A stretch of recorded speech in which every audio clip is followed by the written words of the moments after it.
Le ultime notizie di calciomercato Inter, poi i calendari, le nazionali e non solo. Facciamo un po' il punto della situazione con le notizie principali del momento in casa Inter, andando a rispolverare un nostro vecchio format che avevate molto molto apprezzato. Oggi ve lo riproponiamo in maniera aggiornata. Perché? Perché oggi vogliamo approfittare di questa strana sosta di fine gennaio. In questo lunedì andiamo a vedere quella che sarà l'agenda delle notizie in casa Inter, ovvero che cosa ci aspetta all'interno del mondo Inter in questa settimana, quindi nelle prossime ore e nei prossimi giorni. Prima di partire vi ricordo di iscrivervi al nostro canale, mi raccomando, se non lo avete ancora fatto cliccate subito sul tastino iscriviti, così non vi perdete neanche uno dei nostri aggiornamenti quotidiani in questi giorni in cui appunto l'agenda è molto molto piena di impegni e di novità in arrivo. Prima di vedere però che cosa accadrà, vediamo cosa è già accaduto e cosa sta già accadendo in queste ore. Perché in mattinata l'Inter, vi condivido il mio schermo, ha pubblicato un annuncio ufficiale, un annuncio che stavamo aspettando da diverso tempo.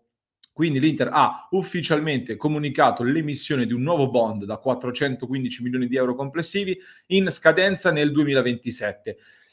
Io direi che tutti i dettagli del comunicato e quindi anche di questa nuova operazione li andiamo ad approfondire nella diretta delle 19:30, quindi, oppure andiamo a fare magari anche un altro episodio a parte.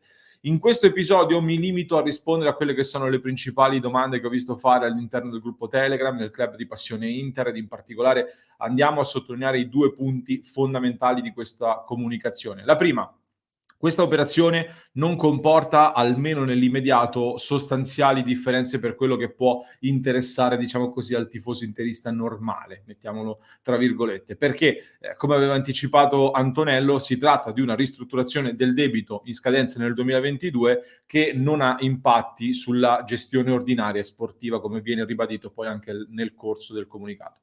Secondo punto fondamentale: la cosa più importante da sottolineare è che la scadenza del debito, quindi sostanzialmente si sposta dal 2022 al 2027 guadagnando 5 anni di tempo. Poi all'interno di questi documenti pubblicati dall'Inter ci sono anche altri dettagli molto molto interessanti, come il punto della situazione sulla liquidità in cassa che consente di fatto di chiudere la stagione senza problematiche, senza troppe preoccupazioni. Molto interessante è un passaggio sul discorso del finanziamento fornito da Oaktree. C'è chi diceva che Zhang si era intascato quei famosi 275 milioni di euro dando impegno all'Inter. In realtà viene confermato ufficialmente che quei soldi sono serviti e serviranno poi proprio per l'Inter. Per cui, per sintetizzare, questa mossa, questo bond annunciato oggi, non apre a nuovi scenari ovviamente sul mercato di gennaio. Questo è assolutamente importante ribadirlo, visti i tanti commenti che abbiamo ricevuto in questi minuti, in queste ore. Teniamo però sempre d'occhio gli scenari sul futuro societario, perché sulla scia dei nuovi sponsor arrivati, la grande competitività di questa squadra, i passi avanti per lo stadio, anche questa mossa, anche questo bond emesso mette sempre più l'Inter in condizioni, diciamo, di appetibilità per nuovi possibili acquirenti, e in ogni caso già a febbraio sappiamo siamo di fronte ad un altro bivio importante riguardo alle quote di Lion Rock Capital, che controlla circa il 31% del club. Per cui siamo all'interno di un'altra fase molto calda per il futuro societario dell'Inter. Il presidente Zhang rimane qui in Italia probabilmente fino al derby, e terremo d'occhio tutte queste vicende e vi terremo aggiornati di giorno in giorno. A proposito di derby, alleggeriamo un po' anche i temi del momento, perché intanto in queste ore sono già iniziati i lavori che porteranno il prato di San Siro a rifarsi sostanzialmente il look. Ci sarà un nuovo manto erboso ad accogliere Inter e Milan per questo derby al ritorno in campo dopo la sosta, molto importante. L'Inter si era già lamentata diverso tempo fa, poi anche il Milan. Inizialmente il Milan, c'erano state anche le battute di Florenzi sul fatto che l'Inter si fosse lamentata del campo, poi anche il Milan invece ha avuto problemi e li ha palesati anche negli ultimissimi giorni. Detto questo, polemiche e sfottò vari a parte, finalmente si è messo mano al manto erboso, sarà messo un nuovo manto, e quindi al ritorno dopo la sosta e in vista di una fase fondamentale di questa stagione ci sarà un prato di San Siro molto più bello e in linea con quelli che sono gli obiettivi che Inter e Milan vogliono raggiungere in questa stagione sicuramente.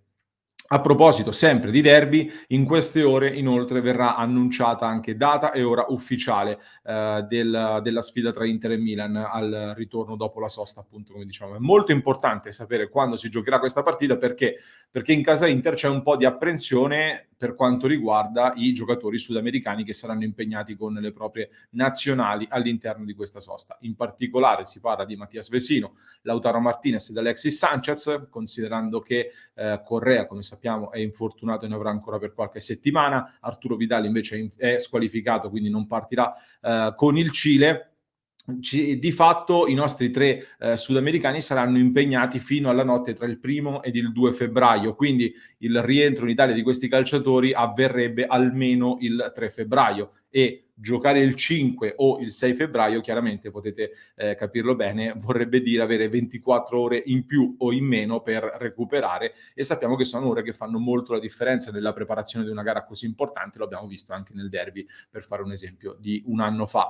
Anche perché, rimanendo sempre in ottica Inter, con Correa fuori, con Lautaro Martinez e Alexis Sanchez impegnati in questo viaggio intercontinentale di rientro dal Sud America, di fatto rimane solo Edin Dzeko come attaccante fresco, diciamo così, che può preparare con calma il derby. Quindi anche qui il problema attaccante si fa ancora più pressante, ma ne parliamo tra pochissimo.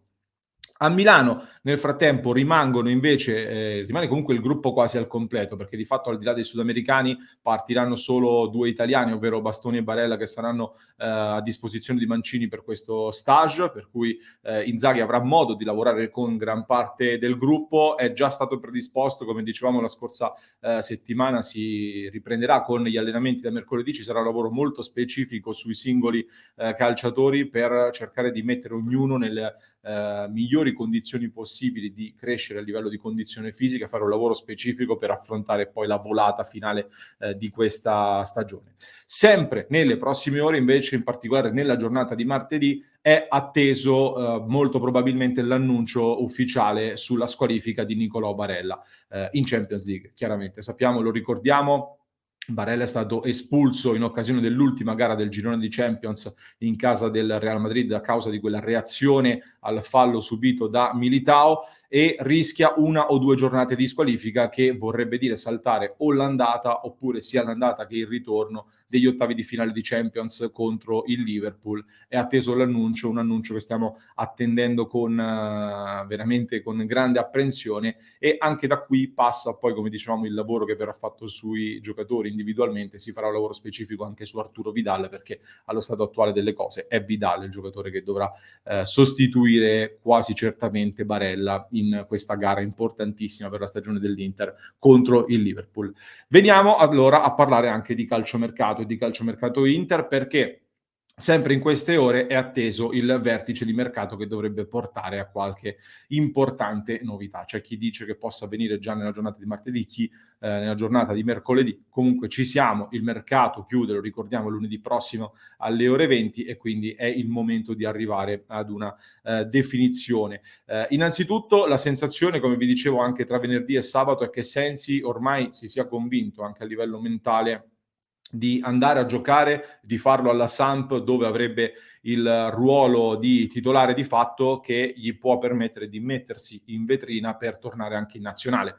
L'Inter al momento lo sta trattenendo dopo l'infortunio di Correa, ma potrebbe poi alla fine cedere e farlo partire. A questo punto, a breve, è atteso anche l'annuncio della risoluzione del contratto di Alexander Kolarov, e quindi con Sensi in uscita, Kolarov verso l'addio e definita già la partenza di Satriano, per me, lo ripeto per l'ennesima volta, per quanto sarei orientato al toccare meno possibile questo gruppo, cercare di toccare meno possibile questa squadra che sta facendo molto molto bene, a livello anche puramente numerico, secondo me la squadra comincia a sembrare un pochettino corta, ed è vero che possiamo comunque arrivare molto lontani. Questa squadra secondo me ha nelle corde comunque la possibilità di chiudere la stagione molto molto bene, Però ecco, deve filare veramente tutto liscio, altrimenti si rischia. Per cui io spero vivamente che si possa fare qualcosina in entrata. I ruoli principali attorno ai quali si sta ragionando in questo momento sono 2, lo abbiamo detto più volte: l'esterno sinistro e l'attaccante, che potrebbe essere diventato in queste ore